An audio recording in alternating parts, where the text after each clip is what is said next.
I might be restricted for saying this. I hate my college. तुम भी यही कहोगे। कॉलेज जाने वाला हर तीसरा बच्चा यही कहता है। जानते हो क्यों? क्योंकि बिना प्रॉपरली रिसर्च किए वो गलत कॉलेज चुन लेते हैं। कुछ साल बाद if you don't want to say the same, then you need to watch this video till the end, because these next 5 minutes can save your next 5 years. Literally. If you have clicked this video, chances are you have just given NEET or JEE or even any entrance exam for that matter. अभी 12th खत्म हुई है and now you are looking for the best colleges to apply for. NEET UG की counselling अभी start हुई है। I know, होता है। सब कंफ्यूज होते हैं कौन सा कॉलेज किस ऑर्डर में भरे, मेरे रैंक पे मिलेगा या नहीं, एक अच्छा गवर्नमेंट कॉलेज मिलेगा कि नहीं, या consider even the best case scenario, तुम्हें जो कॉलेज हमेशा से चाहिए था, लेट्स से तुम्हें वो मिल भी जाए। What if it turns out to be the biggest regret of your life?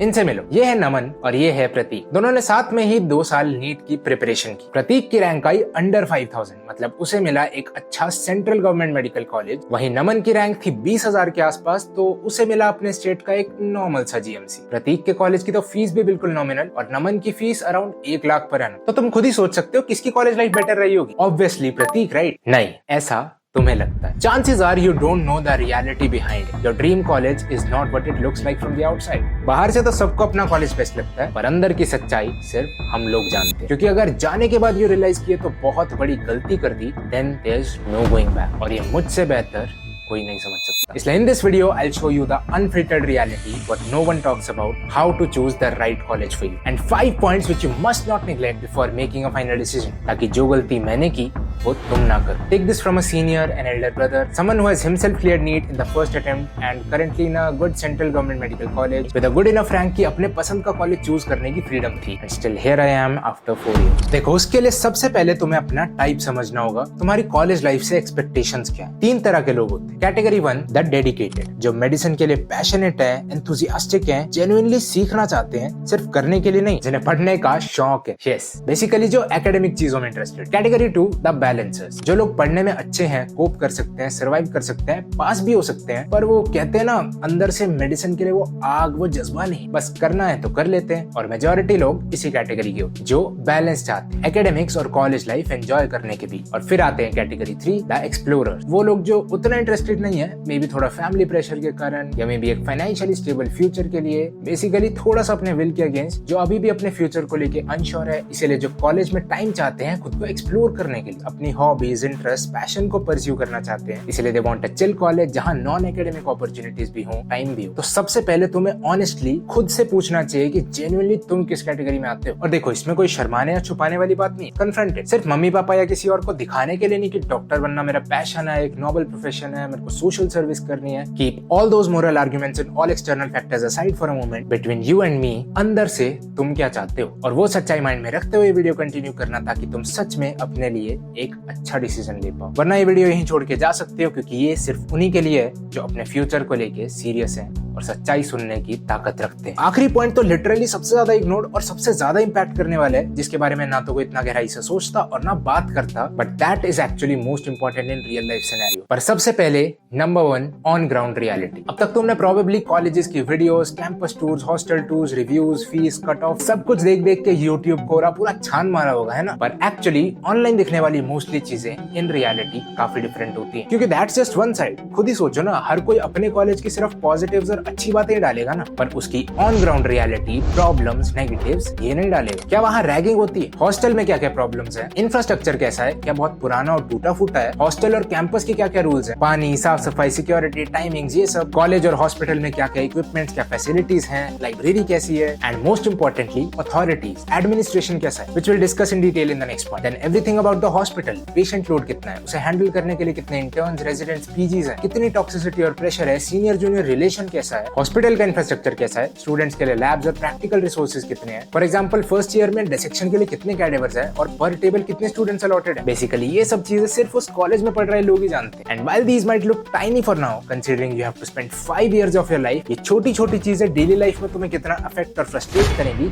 ये सिर्फ तुम्हें कॉलेज आकर ही पता चलेगा। नमन ये समझ गया था, इसलिए उसने कॉलेज जाने से पहले ही इंस्टाग्राम पर जाकर अपने टारगेट कॉलेज को सर्च करके वो प्रोफाइल्स ढूंढी जिनके बायो में उस कॉलेज का नाम मेंशन था, जो कि तुम्हें भी इजीली मिल जाएंगे। And I recommend you should talk to at least a few of them to get different perspectives and make sure to ask them about all these things I mentioned, unfiltered opinion, not just the positive, so that you can get an idea of the on ground reality there and imagine yourself क्या तुम उन problem से deal कर सकते हो। और तुम्हारी help के लिए इस पूरी चेकलिस्ट का लिंक मैंने इस वीडियो के डिस्क्रिप्शन में दे दिया है, तो feel free to check out. और हाँ, अगर तुम वीडियो के इस पॉइंट तक पहुंचे हो तो firstly congrats, you are already better than 90% of your peers, क्योंकि एटलीस्ट तुम अपने डिसीजन और फ्यूचर को लेके सीरियसली सोच तो रहे हो। इतना इंपॉर्टेंट डिसीजन लेने से पहले तुम रिसर्च करना जरूरी समझते हो, बाद में जाके कॉलेज लाइफ वेस्ट करने और पछताने से अच्छा। एंड ट्रस्ट मी, मैं बहुत अच्छे से समझ सकता हूँ खुद से सब कुछ फिगर आउट करना कैसा लगता है without any guidance. And frankly तुम कितना भी ट्राई कर लो, अपनी समझ से तुम वो चीज कभी नहीं जान पाओगे जो एक फर्स्ट हैंड एक्सपीरियंस इंसान जानता है। रिसर्च तो अपना कॉलेज सिलेक्ट करने से पहले मैंने भी की थी ना, इनफैक्ट शायद अपने दोस्तों से 10 गुना ज्यादा और डीपली की थी। And still today they are in better colleges with lower ranks than me. शायद मैंने भी ये गलती इसलिए की क्योंकि मेरे पास कोई ऐसा नहीं था गाइड करने वाला जिसने खुद वो किया। स्पेशली अगर तुम भी मेरी तरह अपनी फैमिली के फर्स्ट डॉक्टर हो तो this can be really challenging. और यही गाइडेंस, यही सपोर्ट देना चाह रहा हूँ मैं इस चैनल के जरिए। तो अगर तुम्हें इससे थोड़ी भी हेल्प होती है तो यू कैन कंसिडर सब्सक्राइबिंग और अपने कोई भी सवाल मुझसे कमेंट्स में या इवन इंस्टाग्राम पे पर्सनली पूछ सकते हो। Coming to the next thing जो तुम्हारे कंट्रोल में है ही नहीं, एडमिनिस्ट्रेशन। तुम मानो या ना मानो, आधी प्रॉब्लम्स खराब एडमिनिस्ट्रेशन के कारण होती है। मेजॉरिटी स्टूडेंट्स को तुम इस वजह से ही फ्रस्ट्रेशन में देखोगे। स्पेशली अगर तुम गवर्नमेंट कॉलेज में जा रहे हो तो ये चीज तो तुम डेफिनेटली फेस करने वाले हो, क्योंकि सरकारी चीजें तो इस मामले में तुम जानते हो कितने बदनाम है। एंड इफ यू थिंक कि इससे इतना क्या फर्क पड़ रहा है कि डिसीजन ही इन्फ्लुएंस करना पड़े, तो let me give you perspective how deeply it affects your daily life. सबसे इजीली तुम समझ सकते हो अटेंडेंस और एलिजिबिलिटी की स्ट्रिक्टनेस को लेकर। Once you enter medical college, ये बज़वर्ड तुम सब जगह सुनोगे क्योंकि पूरा खेल एलिजिबिलिटी का है। तो लेट मी एक्सप्लेन। कॉलेजेस का सिस्टम स्कूल से थोड़ा डिफरेंट होता है। यहाँ दो तरह के एग्जाम्स होते हैं, एक तो पूरे साल में होने वाले इंटरनल्स और दूसरा साल के एंड में होने वाले यूनिवर्सिटी एग्जाम्स। जिन यूनिवर्सिटी एग्जाम्स में बैठने के लिए एलिजिबल होने के लिए तुम्हें दो क्राइटेरिया पूरे करने होंगे। एक तो पूरे साल में हुए इंटरनल्स में 50% पासिंग मार्क्स और पूरी साल में हुई क्लासेस में 75% attendance in theory and 80% attendance in practicals. और अगर ये क्राइटेरिया पूरा नहीं होता तो तुम्हें यूनिवर्सिटी एग्जाम्स देने की परमिशन ही नहीं मिलेगी, रिगार्डलेस ऑफ तुम्हारे मार्क्स अच्छे हैं या बुरे, वेदर यू कैन पास और फेल। अब ये क्राइटेरिया तो पूरे इंडिया के हर मेडिकल कॉलेज के लिए सेम, पर बात आती है कि कहाँ ये कितना स्ट्रिक्ट है। और ये होता है मोस्टली उस कॉलेज की अथॉरिटीज,